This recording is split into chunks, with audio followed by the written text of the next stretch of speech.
Mustapha Ourif, donc mon parcours professionnel, c'est essentiellement d'abord mon travail en tant que galeriste. J'ai fondé la galerie ISMA, qui à l'origine s'appelait Galerie Isiaram, en 1986, que j'ai dirigé en grande partie pendant de longues années avec mon épouse, qui après a pris le relais parce que j'ai occupé des postes publics, notamment en tant que chef du projet du musée d'art moderne, donc la création du musée d'art moderne. Et ensuite, j'ai été directeur général de l'ARC, qui était l'agence de rayonnement culturel, qui m'a donc amené à abandonner mes fonctions de galeriste. Et donc, mon travail essentiel, c'est effectivement un travail de galeriste que j'ai choisi dès le départ, parce que j'ai fait des études dans le domaine-là. C'est mon métier, c'est vraiment ma raison d'être sur le plan professionnel.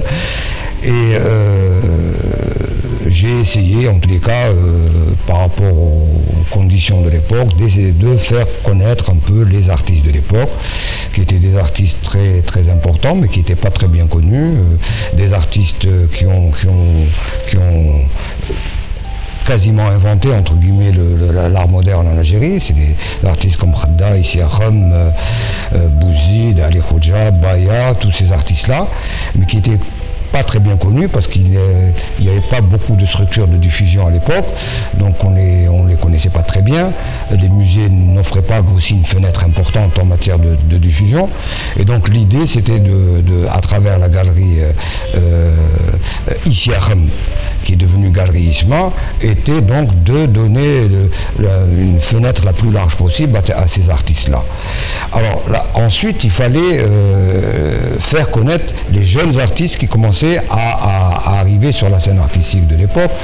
Ces artistes, c'est Zoubil Allel, Malik Salah, Qorishi, Driss Wadahi, Mokrani, tous ces artistes-là qui commençaient à apparaître sur la scène artistique, et il fallait absolument les faire connaître du public et le plus large possible. Donc tout ce travail-là a été pour moi un travail prenant, passionnant, qui m'a permis de connaître à la fois ces artistes beaucoup mieux en tant que personne, en tant qu'artiste, qui m'a permis de découvrir des gens qui venaient visiter la galerie et qui sont devenus à la fois des amis des artistes, des amis de la galerie et puis des collectionneurs.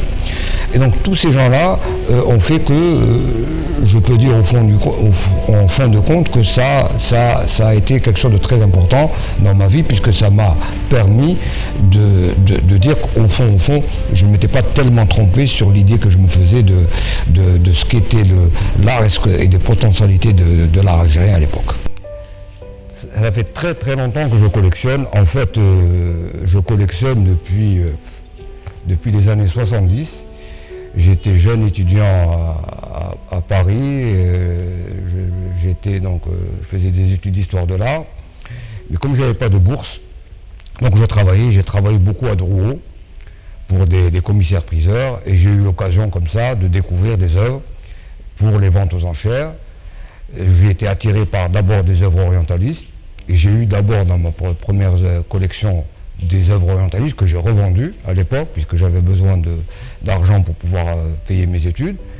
Et puis au fur et à mesure, j'ai commencé à m'intéresser à l'art moderne, et spécifiquement aux artistes algériens. Et c'est en rentrant en Algérie, donc début de 1984, que j'ai commencé à m'intéresser spécifiquement aux artistes algériens, d'abord à les fréquenter plus assidûment qu'avant. J'ai ouvert la galerie, en ouvrant la galerie, évidemment, j'ai été amené à exposer, à acheter des œuvres, et j'ai commencé à vouloir constituer une collection. Alors au départ, j'ai voulu d'abord constituer la collection pour la galerie. Et puis après, je me suis aperçu que parmi les œuvres que j'avais acquis, il y avait des œuvres qui me plaisaient beaucoup et qui pouvaient rentrer dans ma collection. Et ça m'intéressait de les avoir, à la fois pour les transmettre, soit à mes enfants, soit au public, comme c'est le cas pour la donation donc, au MAMA, où j'ai voulu faire cette donation pour justement que le public le plus large profite des œuvres que j'avais acquises et que je voulais partager avec ce public. Donc, quand on veut faire une collection, évidemment, on le fait pour plusieurs raisons. La première raison, d'abord, c'est parce qu'on aime les artistes dont on veut avoir les œuvres. Non, alors c'est pas seulement pour les soutenir, puisqu'on les soutient dans le travail qu'on fait en tant que galeriste, mais là en tant que collectionneur, qui est une autre facette on a envie de s'approprier ses œuvres, de vivre avec ses œuvres chez soi. Là, c'est une autre démarche. Alors pourquoi les avoir? Parce que il faut évidemment aimer l'art, les œuvres d'art, mais il faut aussi aimer l'idée d'être entouré d'œuvres d'art. Et donc il y a ce choix, il est quelque part irrationnel, parce que il y a des artistes qui ne figurent pas dans ma collection, non pas parce que je les aime pas, mais des fois parce que je n'avais pas la possibilité de les acheter, puisqu'il fallait aussi les acheter. D'autres parce que il y avait des collectionneurs qui étaient intéressés par des œuvres et donc on leur vendait d'abord à eux. Et c'est ça le travail des galeristes. Et pour la petite histoire, la plupart des galeristes, qu'ils soient grands ou petits, ont toujours eu des œuvres chez eux, mais n'ont pas eu chez eux forcément les œuvres les plus importantes des artistes qu'ils ont collectionnés, parce que la priorité était de vendre les œuvres des artistes qu'ils défendaient. Donc pourquoi collectionner? Collectionner aussi, il y a cette espèce d'idée de s'approprier. On n'a pas envie de s'approprier symboliquement des œuvres comme le fait un visiteur quand il visite une galerie ou un musée. On a envie de les avoir avec soi et pouvoir après les transmettre ou garder un souvenir de la relation qu'on a eue avec tel ou tel artiste. Donc les motivations sont très diverses. Et en tous les cas, l'esprit de collection, c'est quelque chose de très spécifique et qui quelque part est de l'ordre de l'irrationnel, parce que des fois la motivation, on la connaît pas très bien. C'est des coups de cœur des fois. On a envie de collectionner telle ou telle œuvre ou de tel ou tel artiste, et ça vient comme ça. Voilà. La décision de faire une donation au Mama, de mon épouse, moi-même, Fatiha et moi-même, elle est venue du fait que on a une collection importante et on a décidé qu'une partie devait aller au Mama, parce que le musée d'art moderne est un musée qui défend l'art moderne et contemporain, ce qui était la vocation de la galerie ISMA que j'ai dirigée pendant très longtemps, évidemment avec mon épouse.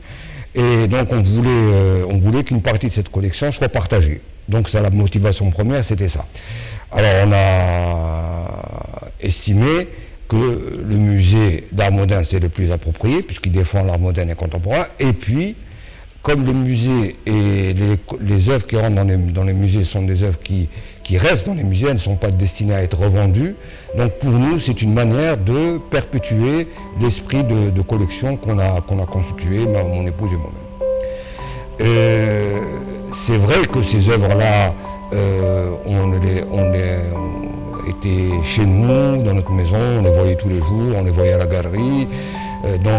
Oui, il y a une forme d'attachement, mais cette forme d'attachement, c'est vrai qu'elle est compensée par le fait qu'on a l'assurance, à travers le fait qu'elles sont dans le musée, qu'elles vont être vues par le plus grand nombre. Et ça, c'est une compensation très importante.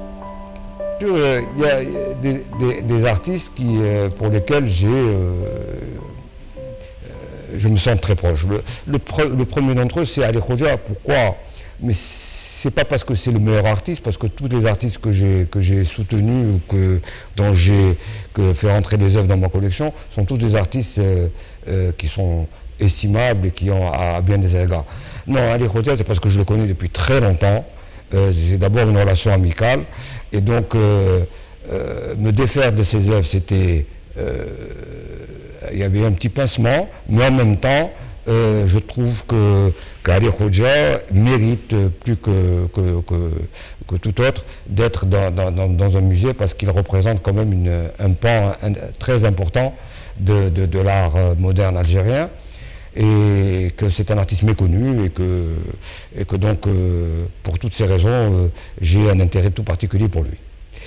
Évidemment aussi Abdelrahman Ould Mohand, que j'aime beaucoup, parce que je pense que c'est un très très bon artiste, qui est à la fois peintre et graveur, qui aurait pu avoir un très grand avenir en Algérie, qui a fait le choix de partir en France. C'était pas du tout évident, mais de même que Slimane Ould Mohand, et qui lui par contre a pu percer un peu en France, puisqu'il a pu être exposé dans plusieurs galeries. Et puis voilà, les principaux artistes dans la collection qui me paraissent intéressants. Évidemment, il y a aussi Malek Salah, qui est un artiste que j'ai beaucoup soutenu et qui a apporté beaucoup pour l'art moderne et contemporain en Algérie. Voilà un peu ce que je pourrais dire, mais en réalité, je les aime tous. Je voudrais quand même rajouter quelque chose, c'est que j'ai été galeriste et en même temps collectionneur. Bon, je suis encore collectionneur. Et il y a une chose très importante à dire, c'est qu'on a tendance ici en Algérie à considérer que les collections publiques, c'est ce qu'il y a de plus important pour comment dire, assurer la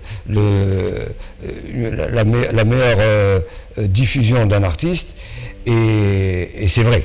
C'est vrai, pourquoi? Parce que les musées en tant que collection publique, sont inaliénables, insaisissables, etc. Donc c'est des œuvres qui restent et ne sortent pas des collections publiques. Et on a tendance à croire que les collections privées, par contre, c'est font l'objet ou sont le fruit de visées, d'expéculations, etc.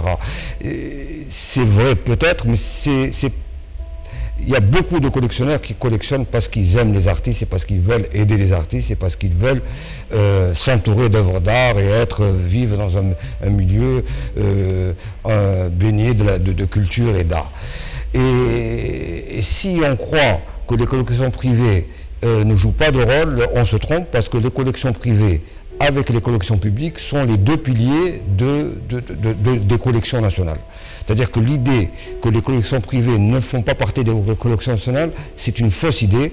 On a intérêt à développer, à aider les collections privées, parce que qu'on le veuille ou non, avec une très bonne politique culturelle en matière de diffusion d'œuvres d'art, on peut amener à ce qu'il y ait un agrandissement évidemment des collections publiques par une politique dynamique d'acquisition, mais aussi amener les collectionneurs privés, s'ils sont mis en avant, s'ils sont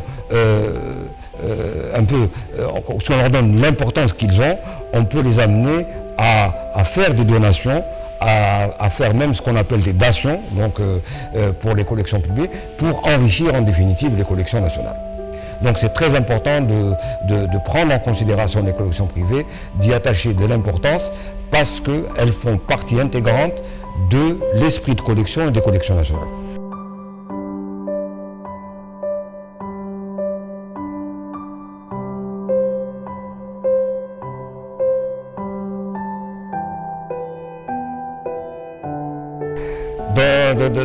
Dans le même esprit, suite à la donation que mon épouse Fatiha et moi-même avons fait au MAMA, donc nous avons l'intention de faire don de toutes les archives de la galerie ISMA, donc c'est 30 ans de vie de la galerie. Et ces archives, c'est les archives de toutes les expositions qui ont été organisées de 1986 à 2015, qui sont des expositions, notamment l'exposition de Baya qu'on a fait en 87 pour marquer les 40 ans de carrière de Baya. C'est la dernière exposition de Khedda en 1990. C'est la première exposition d'Ali Khodia en 86 depuis 20 ou 25 ans et qu'il n'avait pas exposé. C'est les premières expositions personnelles de Rachid Qureshi, les expositions de Mokrani.